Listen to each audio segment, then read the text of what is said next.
Money FM 89.3, best of weekends. Our guest right now is going to help us through what is happening with the vaccine situation. Dr. Noel Yeo is the COO of IHH Healthcare Singapore. Dr. Yeo, welcome to Weekend Mornings. So glad to have you with us. Good morning, Glenn and Neil. Good so morning. Happy to be here. And I brought my vaccine passport specifically to show Singaporeans what eventually we will all be holding. Something similar anyway. And before we get get started, Noel, congratulations on your recent promotion to Chief Operating Officer of IHH Healthcare. Tell us a little bit about what you're going to be up to with this new position. Well, I think apart from looking after business operations in Singapore for my group, what's coming up this year is to help the nation and all our people get vaccinated as safely and as quickly as possible. I think this is the mission that all, if not all, of the healthcare workers in Singapore are looking forward to.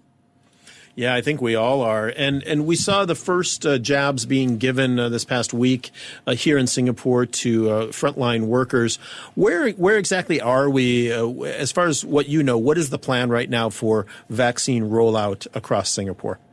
What I've heard from the Ministry of Health is that we have about a few phases of vaccination. The first phase has started on Wednesday, where we have around 40 healthcare workers in total been vaccinated. These are workers who are at the National Centre for Infectious Diseases, and rightfully so. I'm very glad that they are receiving the vaccine first.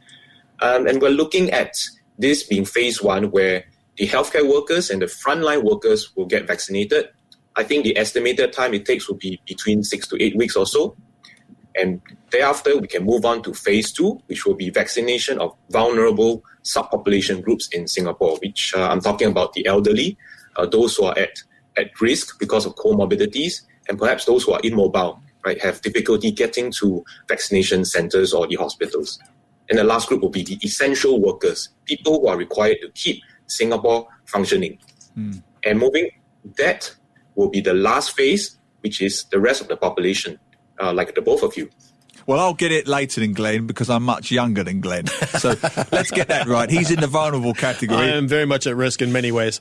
No, not at all. No, what I wanted to ask you, Noel, let's just recap for the benefit of our listeners and viewers. There are many vaccines out there and there's still some skepticism around. What is the vaccine that we're using at the moment? What is its efficiency? Just tell us some general point on why we should have it, basically. Sure. The vaccine that has been approved by Health Sciences Authority in Singapore is the one that is manufactured by Pfizer and BioNTech. Now, that is an mRNA vaccine. But I wanted to give people an overview of the number of vaccine candidates. We have more than 50 vaccine candidates worldwide in clinical trials, and we have more than 160 of them under preclinical trials. So that's many vaccine candidates being manufactured, being developed at the same time. Now, we have 5 main categories of vaccines. I've mentioned mRNA vaccines. That's the one by Pfizer BioNTech. The other ones would be the Moderna one, and the one that's been locally developed by the Duke NUS, which is called Arcturus. Now, these are mRNA vaccines. There are another four more types. We have the virus-vectored vaccines, like the one from AstraZeneca and the one from Gamaleya. These are virus-vectored. We also have inactivated virus vaccines from Sinovac. We have protein subunit vaccines from Novavax and Sanofi Pasteur. And finally, virus-like particle vaccines from Medicago. So there are many types of vaccines being developed. Now we have mRNA vaccines that are, it's been approved and in use in Singapore. I thought it would be good to share how mRNA vaccine works. So this vaccine contains a messenger RNA, that's why it's called mRNA. It carries instructions to produce spike protein on the virus. And this mRNA used in the vaccine is synthesized, it's not extracted. So that's first thing. We must clarify that the mRNA used in the vaccine is not extracted from actual viruses, and that's important. Number two, the vaccine works by being administered to the intramuscular area, so usually on our deltoid. And the cells taken up locally around the area will then produce the spike protein according to the instructions by the mRNA. And when we have spike proteins on the cell, this then stimulates a good antibody and cellular immune response. And this then protects the vaccinated person from the COVID-19 virus. So what does this, what does the spike proteins actually do? Do they sort of penetrate that crown on the virus? What do they actually do in layman's terms? Spike proteins are located on the virus. It is a part of the virus. Right. And we identify that through the test, which is conducted by our scientists. Then we have the mRNA that teaches our cells to produce this spike protein. Right. But producing this spike protein alone, it doesn't make you get any infection. So it is a safe part of the virus that we are teaching our own cells to manufacture. And with this spike protein present on our own cells, then we'll have an immune response to produce antibodies that work against spike proteins, such that when the virus invades our body, with the spike proteins also on the virus, our antibodies will then attack it, right, and prevent the infection. So we want to clarify the second point is that these spike proteins, as a good question from Neil, they are incapable of becoming viruses, and they cannot cause COVID-19 infection. Right. So second point is very important. Yeah. Now the third thing that many of us heard of is the question of whether mRNA changes our DNA. So now, third point to clarify, it does not. The mRNA only persists for a few days after entering the body, and then it gets naturally broken down by us. It does not enter the nucleus of the cell. It does not interfere with the DNA. So that's the third clarification that is important for our listeners to hear. Well, I was kind of hoping I'd get Tom Cruise's DNA after this, but apparently not. We're talking with Dr. Noel Yeo, the COO of IHH Healthcare Singapore. You would be familiar with the brands like Mount Elizabeth, Gleneagles, Parkway, Fortis. These are the hospitals in that IHH Healthcare ecosystem. And Noel, when we look at these vaccines, we've heard a couple of cases already in the U.S. where somebody got their first jab, and between the time of their first jab and their second jab, they actually contracted COVID-19. Are these two, the ones that we're going to get here in Singapore, are they two jab shots or just one? Okay, the Pfizer-BioNTech vaccine is a two-jab vaccination. Mm-hmm. So it consists of two doses that is administered 21 days apart. The other one, which is called the Moderna vaccine, that one is also a two-dose regime, 28 days apart. So we are looking at a two-dose regime for most of us. The good news is what I've heard about the Arcturus vaccine that's been co-developed by Duke NUS. Yep. That one is a single-dose vaccine. Have you heard about this case where somebody contracted or potentially contracted COVID between the two doses? Is that something that is real, that we should be concerned about? Yes, and I think we have to first establish the fact that there is no 100% protection, even after the vaccine. The clinical trials the phase 3 trials have proven that the Pfizer-BioNTech vaccine offers up to 95% efficacy, which means that you have a 5% chance of a breakthrough infection. Now, that's upon completing the two doses and after about 5 weeks from your first dose. That's when you achieve a 95% protection. Now, in between doses, what I've heard is that after the first dose is given, your body needs around 8 to 10 days or so to develop that first wave of protection. And it's roughly estimated to be about 50%. Then you need your second dose 3 weeks later before you get the other half of protection. So it doesn't mean that once you get the first dose, you are ready to go merry, you are ready to remove your mask, don't practice hand hygiene or start hugging everyone, kissing. It doesn't work this way. Everyone still needs to understand that you need to continue with your own basic safe distancing measures, your wearing of face masks and your hand hygiene. So if the timeline is correct that you had pointed out a little bit earlier, it's realistically going to be the end of 2021 before all of us in Singapore are getting the vaccine. Is that correct? Yes, I believe so. Because if you think about it, and taking that case study from Israel, I think both of you must have heard about how fast Israel has been in vaccinating their population. To give you an idea of how fast they were, they managed to inoculate 1 million of their population, a total of 9.3, in just about 2 weeks or so. That's extremely fast, and they are doing around maybe 80,000 to 90,000 people a day. I think for us in Singapore, realistically, if we assume that all of us will be getting 2 shots, I assume that maybe about 5 million or so people will be receiving it. That's looking at something like 80 to 90% population agreeing for the vaccine.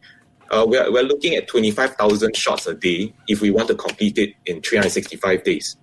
And that is an astonishing number, even by Singapore standards. So it's not going to be easy, but I think it's highly possible if we can get all our resources, if we can educate the public quickly through medias and people like yourselves, and that will help us to save time when people come to the vaccination centers or to the clinics. Yeah, but of course the risk will reduce as more and more people are vaccinated anyway, right? So in theory, even like 3 months, 6 months, 7 months, the risk of people who are not yet vaccinated catching it will reduce anyway because there are less people who can get it, right? Yes, you're absolutely right. Because now it is been proven that, maybe I should clarify that statement a little. The clinical studies now has proven that the 95% protection is in preventing symptomatic infection and severe forms of the disease. It is not yet proven that you can't carry the disease asymptomatically, and neither has it been proven to prevent onward transmission of the disease. Right. I think that the assumption we can make that is that if your cells are protected, you're not going to suffer from the illness, and therefore you will not be succumb to all the other factors like the loss of income when you're hospitalized, or the fears and the worries of your family. You can save all of that once you get yourself vaccinated. Yeah. Okay, we've got a couple of questions coming in from our listeners. I want to get to them while I've got time. Indeed. And NH Huang says, and point out if any of this is not quite right, or with the mRNA disappearing from our bodies within a couple of days, does it mean that our bodies will only produce the spike protein during those 2 to 3 days, or does the body continue to produce the spike protein even after that? No, the mRNA only teaches that cells that is located around the site of infection to develop the spike proteins. So the listener is correct. Once the mRNA vaccine is broken down by the body, there is no persistence of production of the spike protein. Okay, so then is it not possible to then get another case of infection a week or two or a month later? It's not entirely possible to get the infection thereafter, but you know that your risks are definitely lowered. Again, I mentioned earlier, if you have 1 shot, you have about 50% protection after 8 to 10 days, after your antibodies and immune response have reached optimal levels. When you get your second shot subsequently, then you get the other half of that protection, and it escalates up to 95%. That is exactly why we need to take a booster shot, the second shot thereafter. Got it. And if spike proteins remain persistent in the body, then there will be no need for us to get a second shot also, correct? Right. It makes sense based on clinical studies. It ties in. So mRNA doesn't stay in the body for long. It teaches your body to produce the spike proteins. Thereafter, it's broken down entirely. Got it. And you get that 50% after 2 weeks.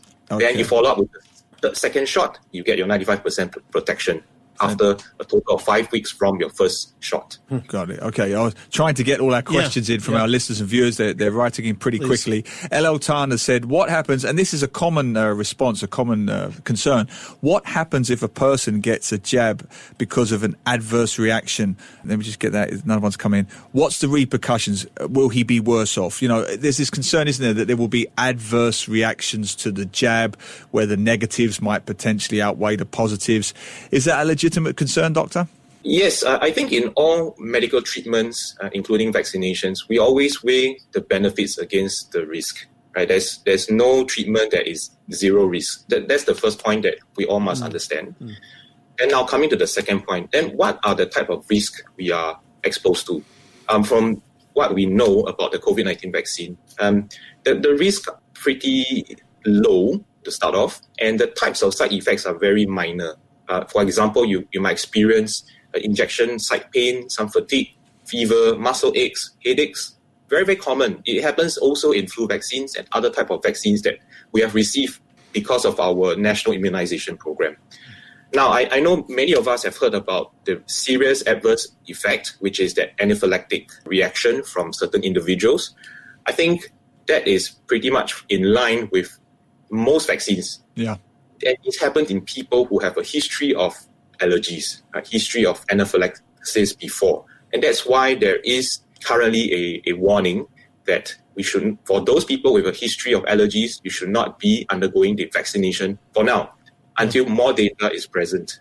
And Noel, we just have a couple of minutes left because we're bumping up toward the top of the hour. But a question from Aloysius Lee, and I know you're not a government representative, but tell us your opinion on this. Aloysius is concerned that there are so many imported cases now. Yeah. 34 imported cases today, 33. How can that happen? He says he thought everyone had to go for a COVID test and get a negative result before getting on board a plane to come into Singapore. Do you know what that current status is for coming in? Of course, those people have been put on stay-home notice, etc. What is that current situation, people coming into Singapore? How can so many people import cases? Good point. Yeah, I think that's a good point, and thanks for pointing out that I'm not a government person. I can see that from observations. Firstly, is we have to accept that there will be this increased risk of having imported cases as we try to open up our economy again. That is something that we all have to accept. First point. The second point is that while we accept that risk, we do know that the government has put in many measures to help us control that risk and to mitigate it. So you take, for example, the two recent incidents, one being the cruise ship that we had that false positive, and also the 13 cases who were found linked at the Mandarin Hotel in Orchard. I thought these are fantastic examples of how fast our agencies can react if we find something missing, we find something that is wrong. So we need to know that, yes, there will be risk when we open up with the economies, but we do know that we have mitigation factors, measures in place. And I think I want to address what the question is about, that we do know that even after taking a COVID swab test, there will be chances of a false negative. Yeah. It does happen, right? Even though PCR has been proven to be more than 90% accurate, there will always be that chance. So as a medical professional, would you suggest to our listeners that we might have to accept a slight increase? We must have to adjust our mindset and accept a slight increase in imported cases as we slowly open up the economy and not panic about it, basically? Yes, you absolutely. I think that this is something we all should be mindful of and aware of. And that's precisely why we have all these stringent measures. We have we make use of technology and IT to track people. We have people put on quarantine, on stay-home notices once they are coming to Singapore. So these are all ways of managing that risk and such that they don't become community transmission cases. Dr. Noel Yeo, thanks so much for being with us today. Appreciate your time and all your information about vaccines. We'll definitely have you on again to get more of these questions answered. Sure. All right. Thanks, Glenn. Thanks, Neil. Thanks, man. Happy New Year.